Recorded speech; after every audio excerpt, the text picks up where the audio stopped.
just like with clothes. If you use warm water, it sort of, in my opinion, helps a little more. But when it's like super cold, and you're using hot water, then you got to be careful about that.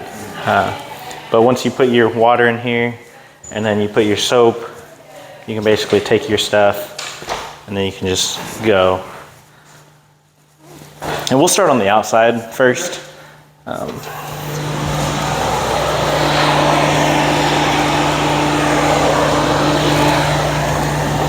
And so you just want to stir in the soap a little bit. And then with your squeegees, you never want to put it on the floor this way, or you never want to, leave it on here, because it'll create indents on it. And if you create indents on it, then what it's going to do is that you're going to leave, streaks and stuff. So you either, just leave it upside down like that, or just leave it up right there. And then same with your mop. When you're done with it, you want to put it back in the bucket and don't leave it on, the floor or anything. Especially on the inside, it'll make a mess. But if you're on the floor on the outside, what it's going to do is it may pick up sediment on the ground or anything like that. And once you go to the window, what it's going to do is it's going to drag around those rocks, and you may scratch. Okay.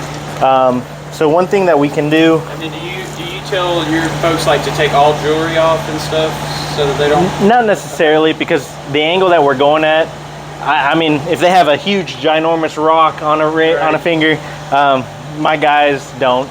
Okay. We just have rings. Yeah. So that's fine. When you're on the inside, you want to just, get most of the moisture out, so you're not creating a huge mess, but you still want it a little wet.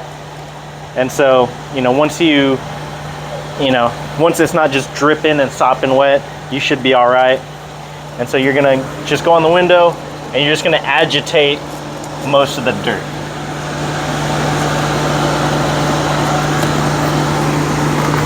Now, if you want to, you can do it in parts, where you do the top part and the bottom part, and that's okay too. What you always want to do is you want to work top down. So if we were doing this, I would work on that window down, because gravity carries the water down.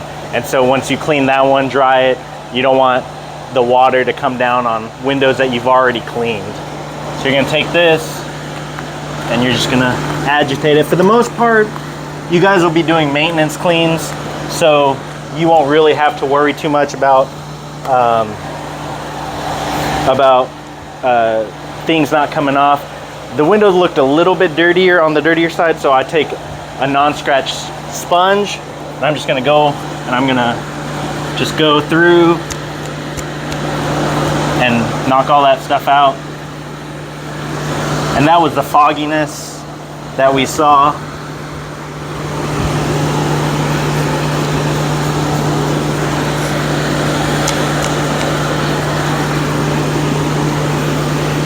So most of your fingerprints on doors are going to be on the inside of doors, like right around here. So you care more about that on the inside.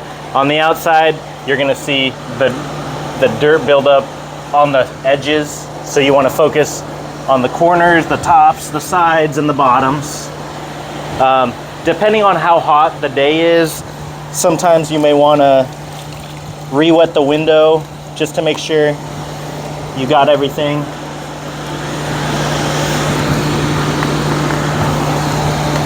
And then, so this is where we're gonna try different things. So you wanna make sure that when you are doing the window, you wanna make sure your squeegee's dry first. And then one thing I like to do is I like to start off right here. Just take one of my dry towels, wipe the side, so I'm starting from a dry spot. Yep. And then you can pull a little bit, and we call this fanning, or we call this fluttering sort of. And so basically I'm making sure I'm starting from a dry spot, and then I just pull across and pull across. And so then I dry off my towel, dry off my squeegee again, and then I just wipe off a dry spot, and then I just pull straight across. Now, one thing you do want to make sure of that you do is when you're pulling across, you have a leading edge. For some reason, the water will travel up the leading edge. So I'll show you on this one. Whatever direction you're going in, you want the squeegee to be facing that direction. So if I'm going this way, you want the squeegee, this top end, to be facing the right. And if I'm going to the left, squeegee's facing the left. And this is what happens if you don't. So it leaves a line, leaves the squeegee, because that's just the way the water travels. And so, oh, I dropped another towel.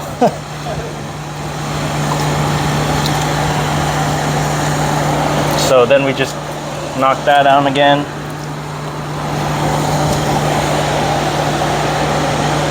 And then just do that. And so that'll get us, for the most part,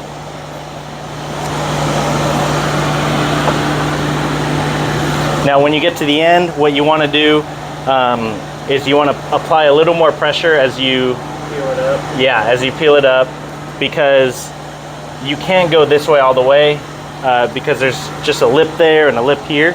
So you're going to go up a little bit so that you can not have the edge.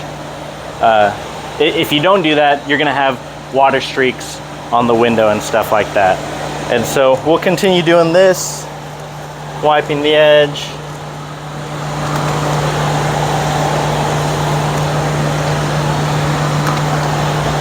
The other option that you can do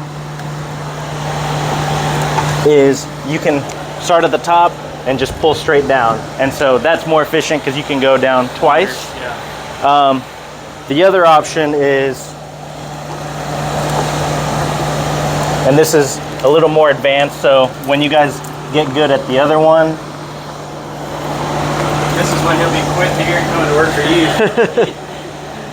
So this is called fanning, it's called S technique, it's called a lot of different things. And so you just grab it and you're gonna come up here, come at an angle, switch off, and then come down here, and then we'll come back up and grab this edges, and then come back up, and then you're gonna come back up, That come makes back more up, sense now with the leading edge. That makes it good. and then coming up. Bravo, bravo. And so, you know, and if you do this way, the sides are gonna have a lesser amount of water. You're still gonna have water, so you're gonna take a dry part of your towel. If you take a wet part of your towel, you're just moving water around, and you're gonna, you know, get as much of the edges as you can.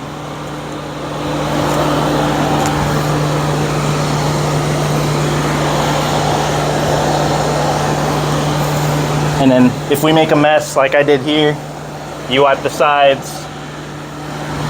And if you don't get the kick plate, it'll dry as lines and stuff. So you just take your towel and you dry the kick plate best that you can. And so for the most part, that is how it's gonna end up looking. And so you just wanna make sure that you look, just make sure you don't miss any spots.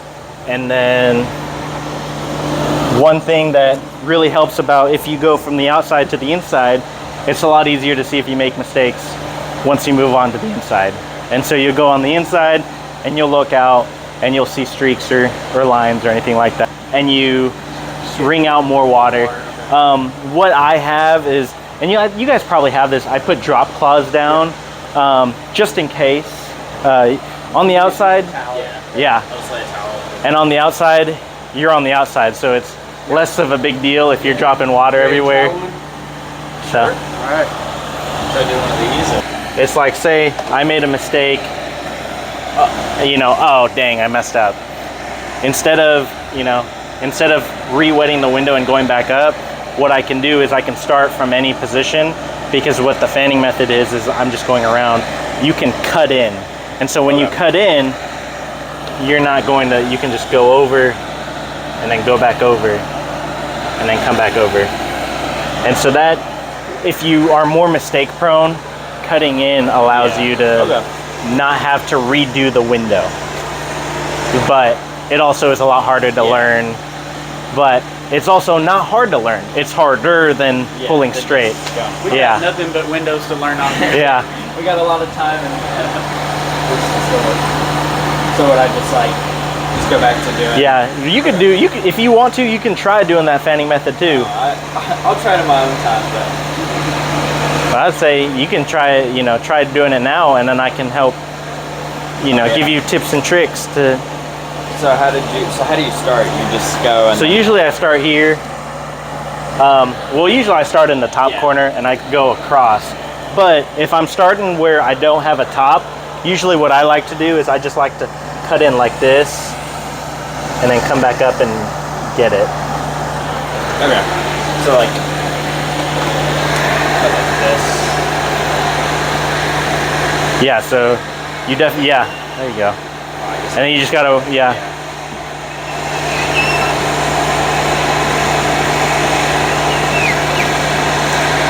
Like down here, because there's not like a lot of room. But when I just keep the leading edge going that way. Yeah. Okay.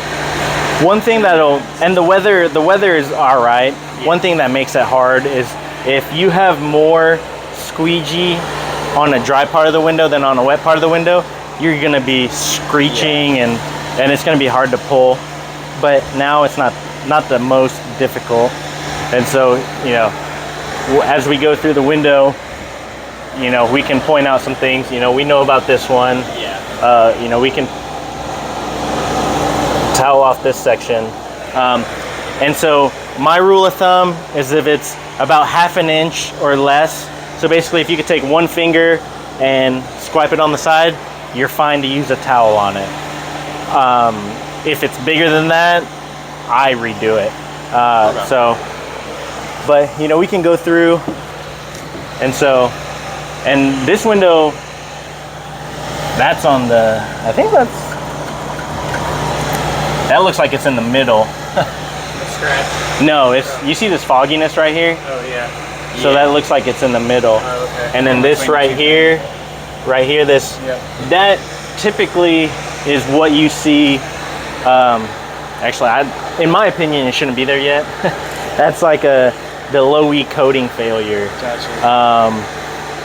And usually that comes from manufacturer, not from installation. Okay. But I don't know for a fact because there's about an inch, half an inch in between. So if it's not on this side, on the outside, it's in the middle. So you did a great job up top, and then just on the bottom. And this is where it gets hard because you're like, here you're face level. Here you got to get down on a knee and all that stuff, and you got to go here. But you can redo, it doesn't hurt. You're not going to be perfect on your first try. I'm still not perfect, so I still have to redo it sometimes. And so what you'll see is this stuff that are there. What it's going to do is it's going to dry and it'll be a little foggy. Okay. It already looks better than it did. I can tell that now. Yeah. So